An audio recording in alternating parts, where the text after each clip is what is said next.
Banyak pemain asing hebat yang silih berganti membela Chelsea sejak format baru Liga Inggris digelar tahun 1992. Namun hanya Gianfranco Zola saja yang menghabiskan dirinya sebagai yang terbaik di Stamford Bridge. Ketika ia datang ke Chelsea pada 1996, usia Gianfranco Zola sudah tak lagi muda. Bahkan, media Inggris The Independent menyebut bahwa klub Zola di Italia, Parma, sudah sepantasnya senang dengan uang 5,5 juta pound sterling yang mereka dapatkan dari hasil penjualan sang pemain. Namun, semua prediksi orang-orang tersebut ternyata salah.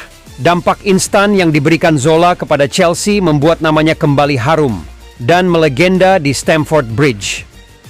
Ia dianggap sebagai gerbong Italia bersama Gianluca Vialli dan Roberto Di Matteo sebagai pembawa kesuksesan The Blues hingga meraih gelar di kancah domestik dan Eropa. Lantas, sehebat apakah kemampuan pemain yang disebut pesulap kecil dari Italia tersebut? Simak kisahnya di sini.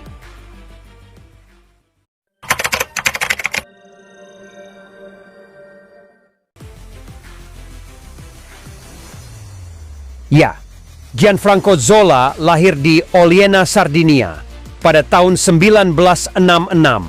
Awal karirnya penuh dengan pembelajaran bagi penyerang muda ini yang bermain untuk klub Sardinia Nuorese sebelum 3 musim di klub Serie C Sassari Torres.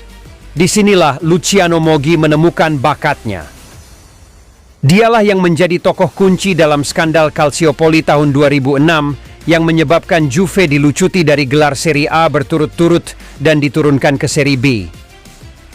Di tengah penghinaan terbesar yang menyelimuti negara sepak bola tersebut, rekomendasi pelatih asal Italia itu terhadap Zola mendorong manajer Napoli Alberto Bigon untuk merekrut penyerang berbakat itu. Sebuah dukungan yang mendatangkan kesuksesan lebih lanjut dan mengawali karier sang maestro kecil. Dan Napoli menjadi klub besar pertama Zola. Di sanalah ia mengukir namanya dan menikmati periode paling produktif dalam karirnya, berkembang pesat di bawah tekanan dan profesionalisme yang dituntut Serie A.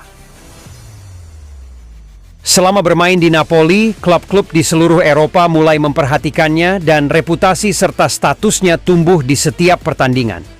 Di sisi lain, Zola juga seorang pemuda yang membutuhkan mentor untuk membimbing perkembangannya. Ia menemukan sosok itu dalam diri Maradona, seorang pria yang terlahir kembali di Italia setelah diasingkan dari Catalonia. Kedua pemain itu terkenal bertubuh kecil, karakteristik yang segera dikenali oleh pemain Argentina itu, segera setelah pengumuman perekrutan baru.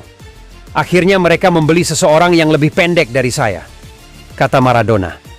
Begitu eratnya ikatan antara keduanya, sehingga Zola dikenal sebagai pengganti Maradona, sebuah label yang akan membebani sebagian besar talenta yang menjanjikan. Tetapi itu adalah sebuah branding yang membuat pemain muda Italia itu berkembang dan memberikan stabilitas dan fokus tambahan pada karir Maradona yang penuh badai. Saya belajar segalanya dari Diego, saya biasa memata-matainya setiap kali dia berlatih, dan belajar cara melakukan tendangan bebas seperti dia, kata Zola. Tak butuh waktu lama, Zola pun ikut andil ketika Napoli meraih titel Serie A pada musim perdananya di klub tersebut. Kedatangannya kala itu pun diyakini sebagai pengganti sepadan Diego Maradona, yang menua sejak datang pada tahun 1984. Zola yang diyakini menjadi penerus Maradona berhasil menunjukkan kualitasnya. Ia kembali ikut andil dalam menjuarai Supercoppa Italia di musim 1990-91. Benar saja, tak lama setelah menjuarai Supercoppa Italia, Maradona kembali bikin ulah setelah dinyatakan positif menggunakan kokain dan dijatuhi hukuman larangan bermain selama 15 bulan.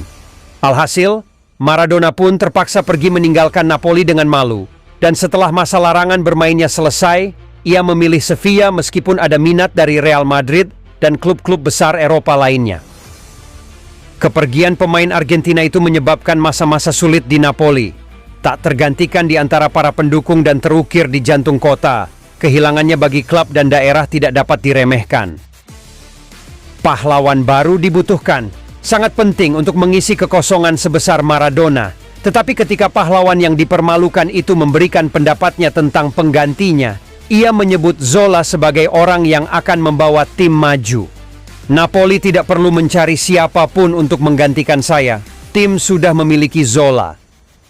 Kendati di musim keduanya Napoli hanya mampu finish di tempat ketujuh, Zola tetap menjadi perbincangan karena aksi individunya yang memanjakan mata. Namun karena problem finansial setelah kepergian Maradona, Napoli terpaksa melego Zola dan sejumlah bintang lainnya semisal Careca, Ciro Ferrara, dan Daniel Fonseca. Alhasil, pada awal musim 1993-94, ia digait oleh Parma yang merupakan tim papan atas Italia kala itu. Selama 3 musim, Zola menjadi pemimpin di lini serang Gialloblu dan mempersembahkan 1 trofi Piala UEFA serta 1 titel Piala Super Eropa. Namun akhir ceritanya di Italia tidaklah menyenangkan.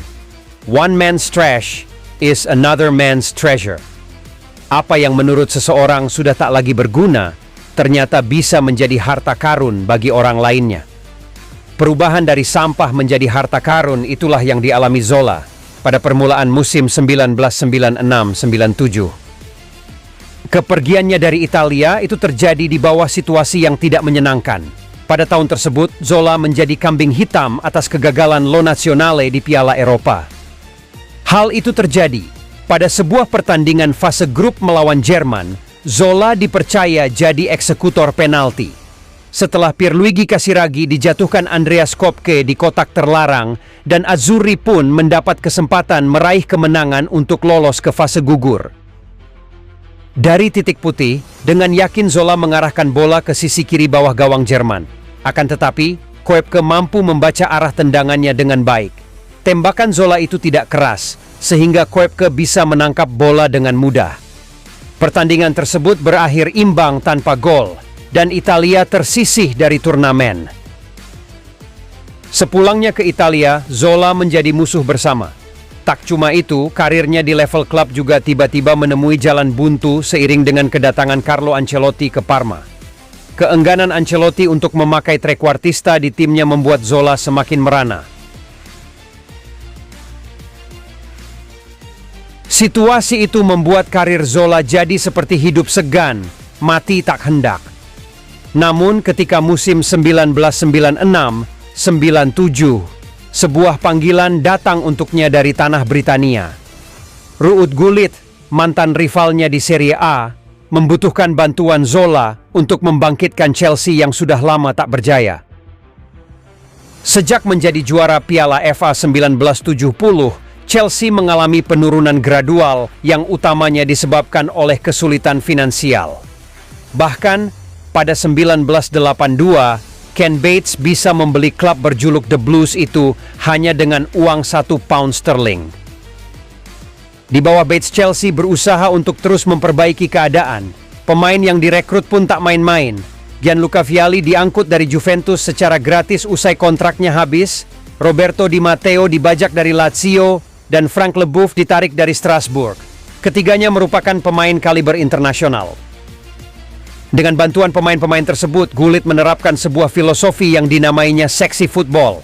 Pada dasarnya, ini adalah gaya main khas Belanda yang dibalut dengan sentuhan flamboyan ala sang legenda.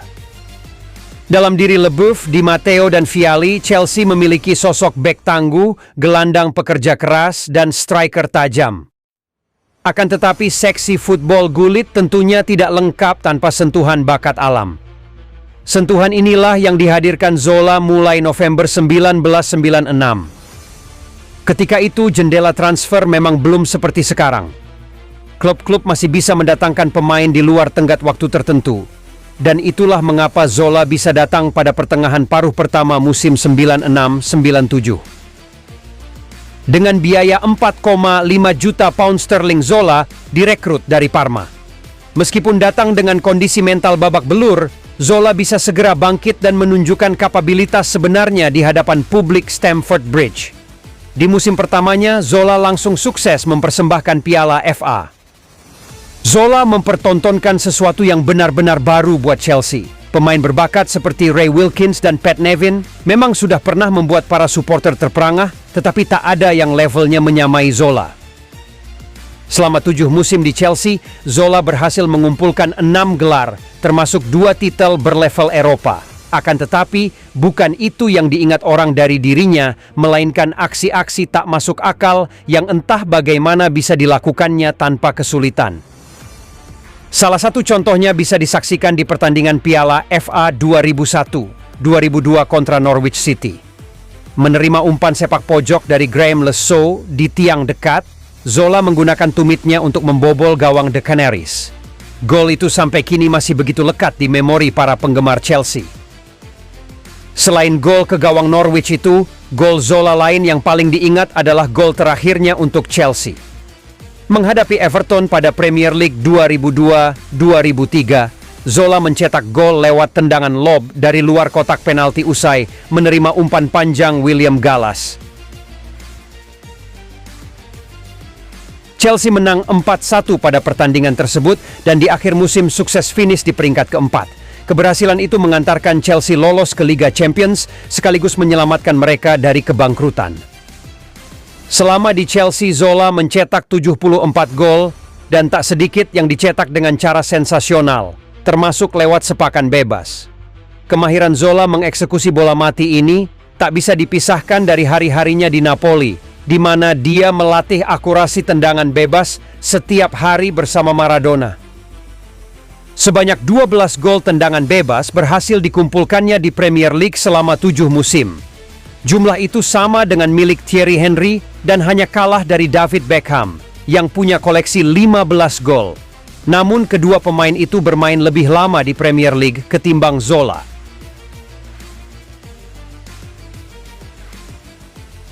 Dengan kehebatannya itu, mantan pemain Manchester United Phil Neville mengatakan bahwa Sir Alex Ferguson sangat mencintai Gianfranco Zola.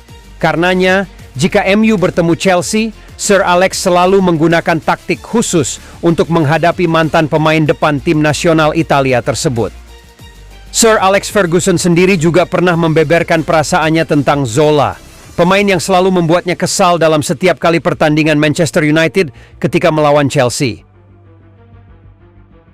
Jika ada pemain yang selalu membuat saya kesal saat memimpin Manchester United di sebuah pertandingan, orang itu adalah Gianfranco Zola. Dia merupakan seorang pemain yang tak memiliki rasa takut untuk berduel fisik dengan para bek lawan. Dia juga memiliki senyum di wajahnya yang selalu mengganggu ketika saya melihatnya, kata Sir Alex Ferguson. Lebih lanjut, Ferguson menyatakan jika para pemain lain terlihat menciut kala berhadapan dengan setan merah, sementara hal itu tidak terjadi dengan dirinya. Pemain berkebangsaan Italia itu malah menikmati pertandingan melawan MU. Namun ketika Roman Abramovich membeli Chelsea dari tangan Bates pada 2003, kontrak Zola sudah berakhir. Di usia 36 tahun, Zola berniat untuk pulang ke kampung halamannya dan bergabung dengan Cagliari, yang kala itu bermukim di Serie B. Abramovich berupaya membujuknya untuk bertahan setidaknya 1 musim lagi karena, menurut Raja Minyak Rusia itu, Zola adalah salah satu alasan mengapa dia tertarik membeli Chelsea. Namun, Zola sudah kadung menjalin perjanjian verbal dengan Gli Isolani dan menolak tawaran Abramovich. Namun sejarah akan selalu mencatat bagaimana dia menjadi salah satu aktor kunci di balik kelahiran kembali Chelsea.